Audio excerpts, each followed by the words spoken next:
Welcome to another episode of Tapped In with Tony. Tonight we have a great guest for you. He's part of the Ohio University Talent Development Program, Canyon McWilliams. Canyon, welcome to the program. Thanks for having me, Tony. Not a problem. You've been very well traveled throughout your baseball career. You've played at Little Rock, and you are alum of Shaker Heights. So you've had you've played quite a few games in your career. Yes, sir. Yes, sir. I got to play 6 years of college baseball, and thanks to COVID and an injury I had in my fifth year, I got to kind of hold on to college as long as I could, and I've loved every stop. I've loved every experience I've gotten, and wouldn't change it for the world. Awesome. And now you had two brothers who played college baseball, so talk about that. Yeah, so my oldest brother Arden, he went from Shaker Heights, graduated from Shaker Heights, and he went to Indiana University for his first couple of years, and then transferred to Florida Southern College. That's where he finished up, and then he played a couple of years professionally. And then my middle brother River, he went to the University of Buffalo out of high school, and he played 5 years of baseball there. Both, I grew up watching them play, youth baseball, watching them play Shaker baseball. And then, I got to get a lot of experience traveling around and watching them play both college and professional. And, that's where my love started. And you can never really shake the bug of baseball since. So that, I definitely have them to credit for how much I love the game and how much experience I got with it at a young age, which I think has helped mold my career to where it's gotten today. Awesome. And how did that help you as you came up through the youth baseball program and onto the high school program? In terms of my specifically with Shaker, I came up kind of with a little bit of a legacy. I was a lot younger than both my brothers, but throughout the youth camps at Shaker and when I was getting close to high school, not only did I kind of know what the Shaker baseball program was about, and I was really close with Coach Babnick there, and I kind of already knew what to expect coming in, which helped me, jump up to varsity right away and get good experience there. But also just in general with the game of baseball, I don't think people quite understand how much you absorb when you're younger, and just even when it seems like you're not really paying attention and you're just, a little pipsqueak running around the diamond. I think that the more I was around the game from, when I was like 2 years old on till I started playing and really got into competitive baseball, I think just I was at such an advantage being able to see my brothers do it, talk with my dad and my brothers about their games and just absorb everything from being around the diamond.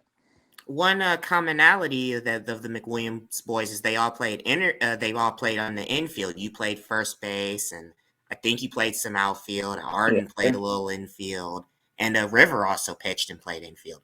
Yeah, absolutely. I was the one left-handed brother actually. So I'm right-handed in everything. But when I was like 3 years old, they put a right or a left-handed glove on me, and they put me on the left side of the plate, and they said you're going to be a lefty, because they knew, they played the left side of the infield.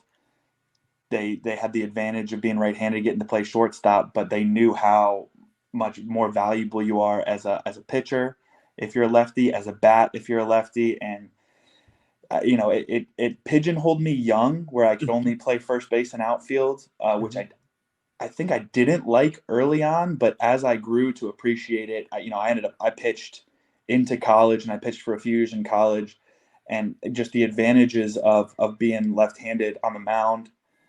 I can't really thank my brothers enough for that. And then just being a lefty hitter, I always loved hitting the most, and I always loved being a lefty hitter. And it's kind of just talked about that the lefty swing, it just looks prettier from the left side. I don't really know why, but it just does. So I did play infield, played first base, but I didn't have the luxury of playing any of the other infield positions because I was left-handed. But I made the most of it and still enjoyed it as much as possible. Yeah, I think there have been a couple of times where I've seen a left-handed third baseman, but it probably isn't the easiest thing. No, not at all. Not at all. But. And you played quite a bit of summer ball, and as you were coming through the Shaker program, how big was that? I mean, like say you had some big shoes to follow, especially since your brothers played in high school and then played at college. So talk Yeah. about that and playing at the high school level. So coming into high school, I remember. So my freshman year, fall, we're doing all the high school workouts, and I knew that people knew my last name and people knew my brothers, although we were long enough removed that nobody in the high school had played with either of my brothers. But Babinek had coached them. Coach Rayner, longtime assistant, had coached them. And a lot of the people that were in the programs, older brothers had played with my brother. So like the name was known, but I think I underestimated kind of the leg up it gave me. And you know it feels taboo to talk about getting an advantage just from a family name, but that's the way the world works a lot, and I choose to be appreciative of it. I remember Babinek actually, after my freshman year, the season had just finished, it was in May, and he came up to me at the year end party thing, and he said, how nervous were you throughout the fall and in the workouts before all the teams were decided? How nervous were you? Did you think you had a shot to make varsity? And I said, I hoped I had a shot, but I knew it wasn't very common for a freshman. And so, I was working my ass off and hoping that I'd get a chance, but I really wasn't sure. And he said, yeah, well, I told your parents that you were on the team in November. So you were already on it. You didn't really like the tryout process that came in March and all that stuff. It was like, there was already this expectation for me, but nobody was going to tell me that, which, you shouldn't. I was working as hard as I could. And the grind of not knowing if I really had a shot, but just doing the best I possibly could to make that team. That actually set the tone, I think, for my career in high school and beyond. Um, and then as high school went on, it went from being the freshman that was just happy to be there and doing my best to play as much as possible. And I'd never really played outfield before, and I was uh, gifted a spot in the outfield to begin the year, actually, just out of necessity more. And there were seniors at first base and on the mound. And then, freshman year was a blast. It was great. But once sophomore year came, I was definitely that immature high school guy who thought freshman year's over, so now I can be the guy on campus. And I had a very humbling sophomore year start. I remember at the beginning of the year, I started to struggle, and then I started to doubt myself, and I started to doubt everything about baseball. And people talk about the sophomore slump, and I think it's not experienced quite as much in high school, because usually there's a lot of different levels you're playing and a lot of different teams. But because I got my start at varsity, I got to experience the sophomore slump when I was still at such a young age. And so I lacked the experience to really be able to get through it myself. And I remember actually my oldest brother, Arden, he called me. He was living in New York at the time, already out of college. And he called me and he said, listen, man, this game is going to humble you. And it seems like it already has, but you're talented you have all this gift, and you need to trust yourself. And I can't say that I immediately started to trust myself more, but that call helped me get through that year and just kind of skyrocket myself to the best version I could be as a baseball player for the rest of that high school career. So Awesome. And speaking of the lefty hitting, I know Ken Griffey Jr., Barry oh Bonds, yeah, has great lefty the swings. beautiful swings. How many home runs did you hit during your time at Shaker? And talk to me about your first home run. Well, believe it or not, actually, I did not hit a single home run in my high school career at Shaker. Wow. Granted, there were some my sophomore year and beyond. We played at some fields that didn't have fences, and it always seemed to be the times we would play at a field with no fence. I felt like I hit the farthest ball of my life, and it just lands somewhere out in the abyss, and I end up getting a double or a triple or something. But yeah, I actually, so I was a bigger kid, Mm, but I never really found my power swing in high mm, school or in summer ball or anything like that. I think at a young age I was kind of trained as like the best thing you can do is put the ball in play. And mm, strikeouts were the worst. Like to me, a strikeout was the worst result. So I was the kid in high school who had a bunch of backside singles Mm-hmm. and could find, hit some doubles into the gap. And I had power, but I didn't show it very often because my biggest thing, I struck out, only a handful of times each year. And that was my goal. My goal was you're not going to strike out. They're not going to beat you. If they beat you, they're going to need to field a ball and they're going to need to get you out of first base. Like that's the only way you're getting beat. It wasn't until college actually, my freshman year, that I had a hitting coach that said, listen, not striking out is great, but you got to do some damage. You're a big kid. You have to learn how to do some damage. And I had what I actually look at now as a privilege of not playing my freshman year of college. I was on a very veteran team, really good team, went to a super regional at the Division II level. And I got to hit batting practice and take infield, outfield with some of the best players I've played with in my whole career, some of the best teammates, and some really good coaches. And they actually taught me more about the game that year than I think I learned any other year. So that was when I finally learned that I can sacrifice a little bit of the lack of strikeouts if I can just learn how to unleash this extra bit of power and drive the ball, whether it's in the gaps or over the fence. But yeah, my first home run in a game actually didn't come until my sophomore year of college at Ohio Wesleyan, and I was a power hitter on that team without hitting a home run early in the year, and it actually became a running joke with our team that like I would hit so many doubles and I'd hit balls off the wall and I just never hit a ball over.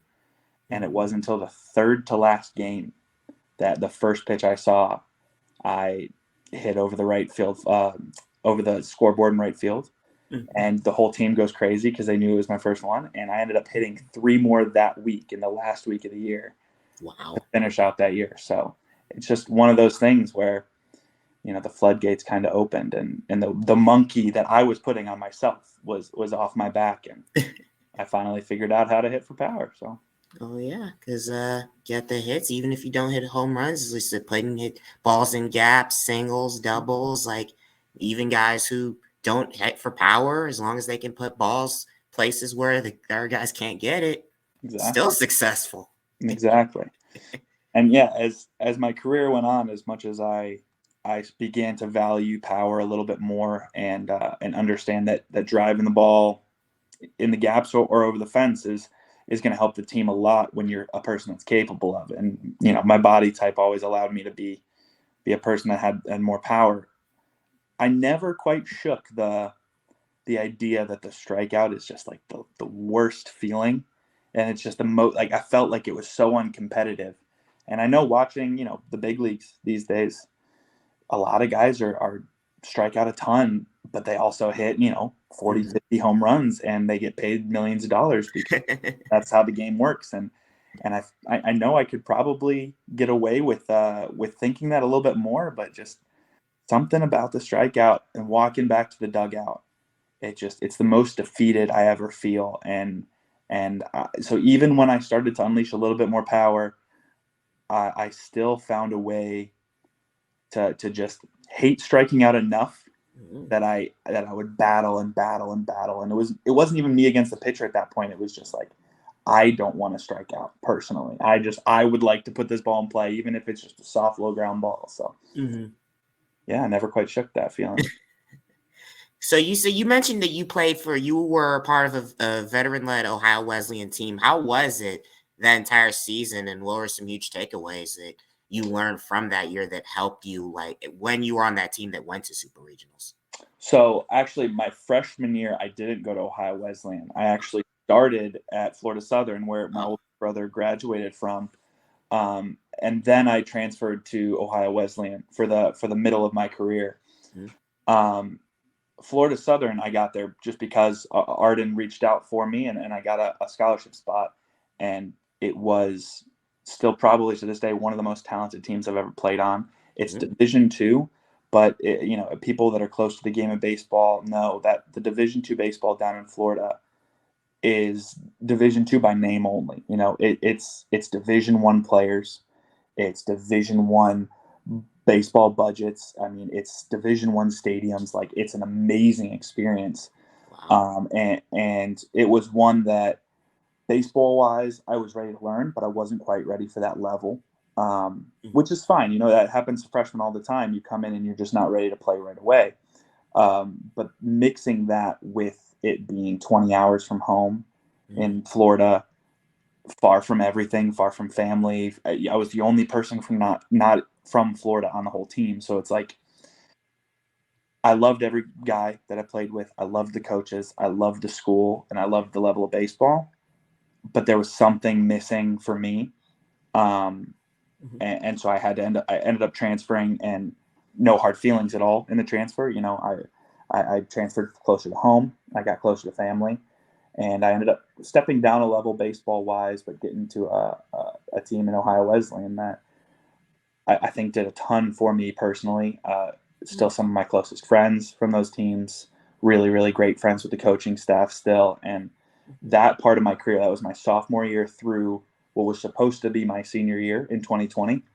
That part of my career is what taught me how to lead effectively, how to be my best baseball self in despite of all the doubts that the game of baseball brings you.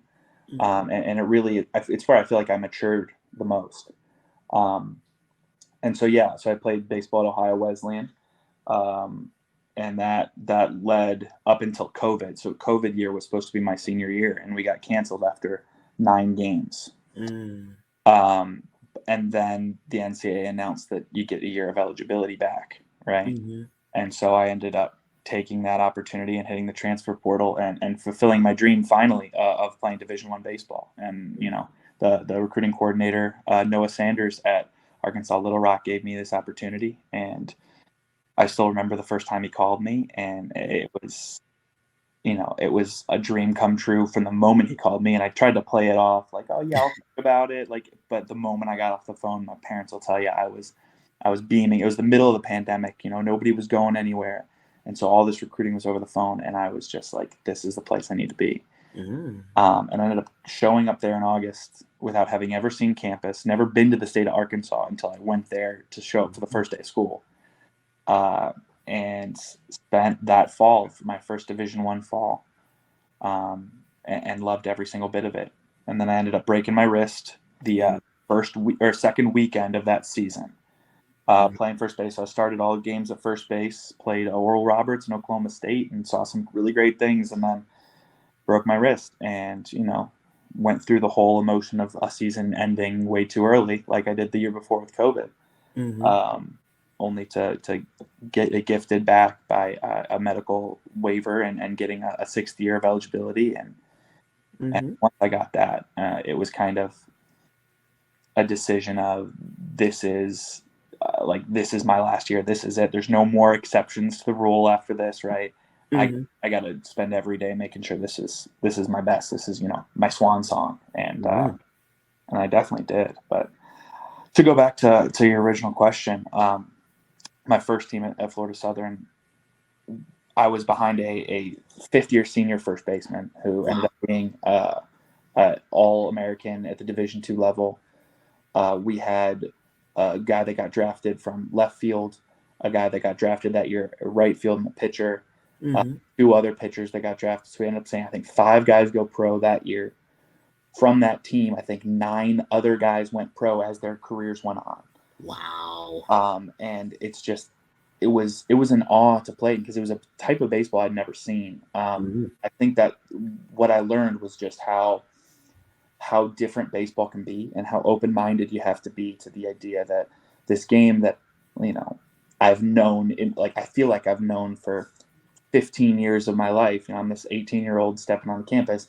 I feel like I know everything baseball can throw at you, and then you just see how different the game can be in other regions of the country, at Mhm. other levels, with other styles, and it's just that's really when I fell in love with the game beyond a playing standpoint. But when I really decided, I was like, this is what I want to do with my career, whether it's playing, analyzing, or, you know, what ended up happening, which is going into coaching. So Mhm. What was it that led you to coaching down the line? Because I know your sixth year. Sometimes sometimes a player will think maybe I should try to play independent ball, see if a major league team might give me a shot down the line or something like that. Absolutely. I would say that when I went from Florida Southern to Ohio Wesleyan, and this isn't really a fair thing for me to have thought, but that is when my mind switched from I want to play in the MLB to I want to play as long as I can. Mm. But the whole idea of me going to a Division III school with my second choice of school, um, I ended up kind of being like, this might be me signing like the ending of my career because it's so hard to get drafted out of a Division III school. Oh And yeah. it turns out one of my best buddies from that team played independent ball right after. Was a phenomenal baseball player. We had a guy from our conference each year get drafted. So as I stayed there, I kind of rethought that. But the first time I accepted that professional baseball might not be where I end up was probably then going into my sophomore year. But then when I got the chance with Little Rock, and I was old, right? You know, 20, 22, 23, 24 is definitely old for a college ball player at any sport. And I was sitting there thinking, I'm now in the spotlight of these teams, right? Of these organizations. Now's my time, right? And I built a little bit of momentum that fall that before I broke my wrist. I was talking to some teams, and I kind of it reinvigorated the idea that I might have this chance. And my sixth year, I gave it everything I had. I did. But I always had an understanding in my mind that things a little bit out of my control, my height, my body type, and spending most of my career not at the Division I level, um, I knew those had put me at such a disadvantage that I was never going to be devastated if it didn't work out for me. I Mm. always had an understanding. Um, but I gave it everything I had my sixth year. I had the best year of my college career. And it wasn't in the cards for me to play affiliated ball. And I think when I broke my wrist, my fifth year, the coaching staff at Little Rock was fantastic with me. They saw me as a leader of the team enough that they gave me an opportunity to be, a little bit of a modified player coach for that year. I got to coach first base. I got to be a leader on the in the dugout, and I got to get a little bit of a taste of what the coaching life is and what it is like behind the scenes. Mm. And I fell in love with it. And I thought it was awesome. I loved the way the staff interacted. I loved the focus on all these different things that you don't even think about when you're playing the game, but all the things that happen behind the scenes. And I thought it was awesome. And I had that in my mind my whole sixth year. I was, I was focusing on playing, but I kind of knew that when the year ended, I would start searching for coaching jobs. Mm. And that summer, after I finished up, I graduated, I was done. I was originally just going to look for coaching jobs, and every couple of weeks it would be like, oh, I would love to keep playing.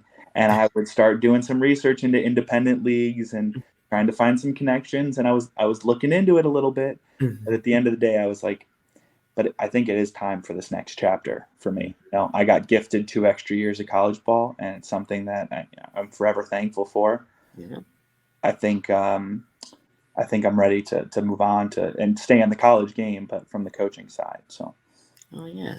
And as far as being 22, 23 years old, we had a 25-year-old win national championship in football. Exactly. A Exactly. 28-year-old win the Heisman. Yeah. I mean, it's college sports is changing. It really is. It's getting older. It's getting more veteran laden, and it's there's a lot more people that are finding that college can be more of their career than trying to rush off to the pros as quickly as possible. And I think it's kind of cool. But at the same time, I think there will be a pendulum swinging back eventually to people trying to get to the pros a little bit quicker. But it's fun to watch right now. I'm a college sports fanatic: basketball, football, baseball, and I love watching 24-year-old Stetson or 25-year-old Stetson Bennett sling it around the yard and run up the score on TCU. So. And now you're in the player development program at Ohio U. What does that entail, and how did you end up landing that gig?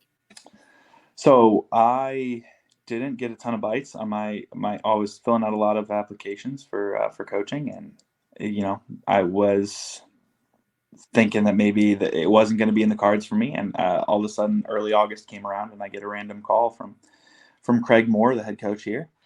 And he said that he saw that I applied, and a friend of mine, a mentor of mine in the coaching sphere, actually, a guy that coached me in my first year at Little Rock before he left for Illinois State.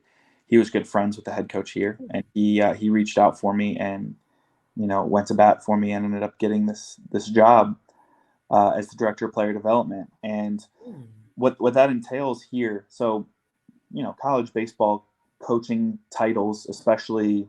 You have your head coach, pitching coach, hitting coach, but below that, every school handles their titles a little bit differently. That we have a volunteer coach on staff who's the third assistant, kind of, and then this is a new role for the university, and they wanted it to be, a person who is on staff, who is part of the coaching staff to the extent of, in meetings, helping out the staff with a bunch of things, talking baseball, talking shop, and getting my coaching career started. But it really comes down to more helping with the things behind the scenes, helping organize practices, helping organize times for group work. And I work a lot with the pitchers. I work really closely with our pitching coach, Tim Brown. As the young guy on staff, it's also kind of my role to be the liaison between the staff and the players, right? I've even, some of the players on our team right now, I played with in summer ball throughout college. So I knew them coming in. So it's kind of a funny little role switch to being more of a coach around them. But I've gotten really close with the players. I'm still pretty close in age with them, even though I feel old all the time. They keep me young a little bit, and I get to kind of, be the guy who is able to talk more personally with the players and get them to understand things that they may not get to understand through just hearing it through a coach's mouth, a little bit more from a peer standpoint. And having played just last year, I have a little bit more of a rapport with them for understanding what the game is like now. Great. And what are you excited about most going into this upcoming season? Now being part of the head of player development. There's nothing like the start of a baseball season. The excitement building around the program, around the campus of just we have a chance to do something really special. And this group went to the MAC tournament, which is now only 4 teams of the 11-team conference get in, and they went to it last year. And they put up back-to-back winning seasons for the first time in program history. So I joined a program that was on their way up and in a really, really good spot under Craig Moore. And I'm so excited to see where this group can go. We're returning most of the guys we had last year from a really good team. And the pieces that we plugged in are a lot of junior college guys and transfers. So it's a very veteran heavy team. And in my experience in college baseball, kind of what I was saying before, that goes so far in taking a team, that has the talent to new heights. And so I think we're in a really good spot in this conference. I think we can put ourselves on the map nationally this year. And so I'm really, really excited to see this offense continue to go. It was really great offense last year, and a lot of new faces in the pitching staff, and they did fantastic in the fall. Iron sharpens iron. So our pitchers going against our really good hitters, it made everybody so much better this fall. So I think we're in a great spot going into this year, and kicks off in about a month, going down to Wilmington, North Carolina. We'll get a chance. We'll get a shot at UNC Wilmington. We'll play the Naval Academy the next day, and on Sunday that weekend we get to play 16th ranked Virginia on that Sunday. And I'm so excited to, see a different jersey on the other side in the other dugout than our own. So counting down the days. Yep. I heard college baseball is a big thing. And looking back at your time as a player, what would you say are some of your favorite moments from your time there, whether it be on the field or off the field? Well, I would say that I mean from Ohio Wesleyan, the first home run is one of my favorite memories. But um, with how amazing of an opportunity it was for me at Little Rock, uh, there are two moments that really stick out above all else there. One was in my first year there, so in the seven games that I got to play that year before I ended up getting injured, we got to go to Oklahoma State and open up their brand new stadium. Wow. And it was so I was coming from a level where we didn't see great stadiums anywhere, right? Yep. And so Little Rock's stadium when I stepped onto campus was breathtaking for me. And this was a different level. It was huge. It was bigger than most minor league stadiums I saw. And I just remember in the national anthem looking up above the third base line and seeing the biggest American flag I've ever seen in my entire life just waving overhead and just thinking, this is what I like dreamt of, right? This is everything. Um, and we're getting a chance to go up against a ranked Oklahoma State team, open up their new stadium. Like, this is the coolest moment of my life. And I ended up getting the first base hit in that stadium's history on the second inning, single up the middle. I ended up getting caught stealing right after, so we don't need to talk about that much. But I got the first base hit, and then in I think the sixth inning in that game, I hit the first home run for an opposing player in that stadium. I hit a home run into the bullpen, and that was my first home run at Little Rock. And that just rounding the bases, I almost blacked out. I mean, I was like, this is like the coolest thing that's ever happened to me. I can't imagine. I never could have imagined I could have been here, right? And which is part of why when I broke my wrist and got the year back the next year, it wasn't just excitement and kind of nerves. It was more, I'm ready.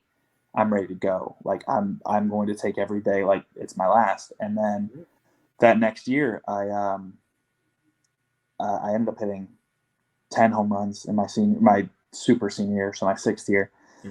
10 home runs, hit 380. I was one of the better hitters in the Sun Belt for most of the season, and that culminated for me.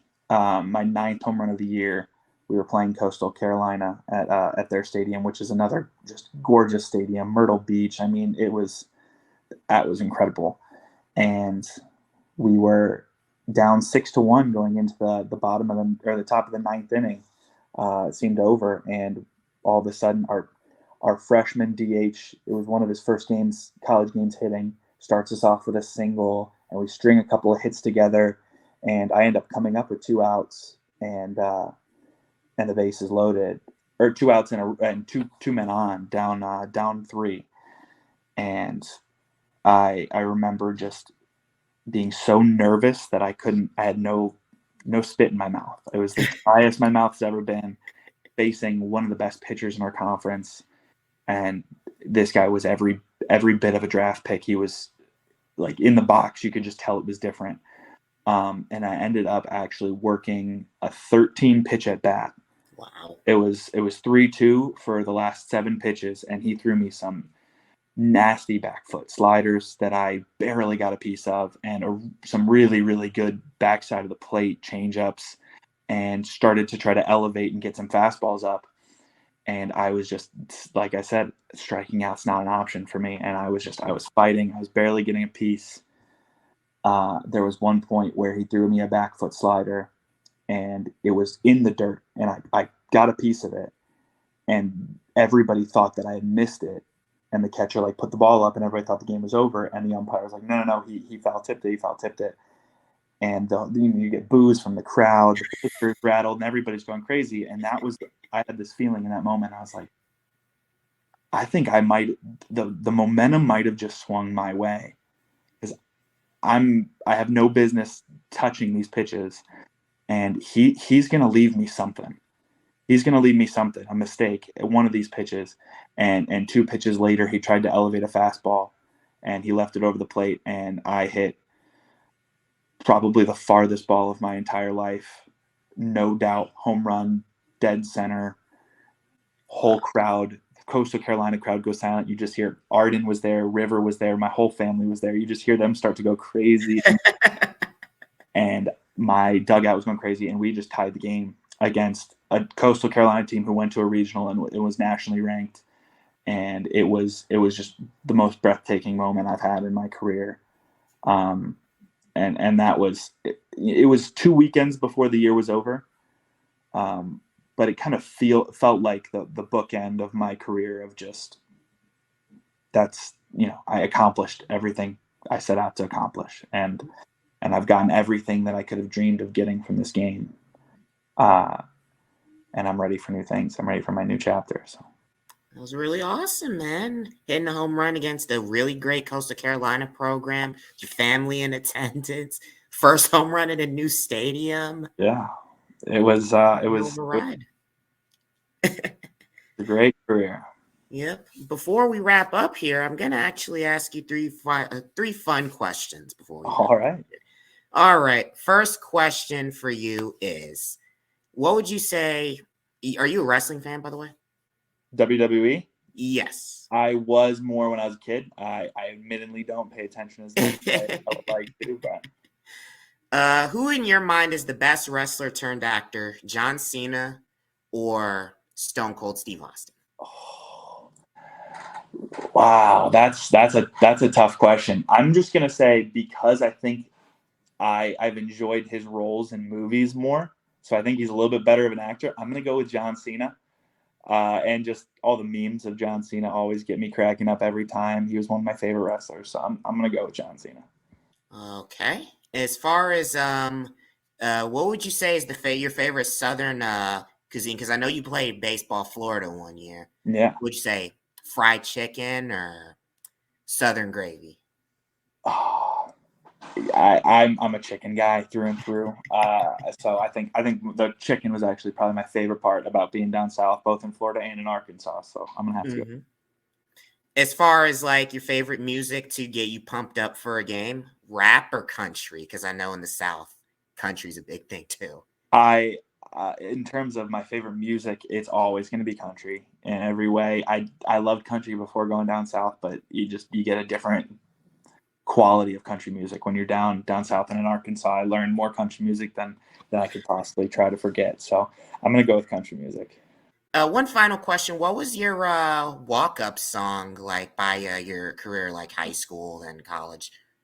Oh, I had a lot of different ones. One of my favorite ones was Blake Shelton, "God's Country." I had that for a few years at Ohio Wesleyan. "Loud and Heavy" by Cody Jinks.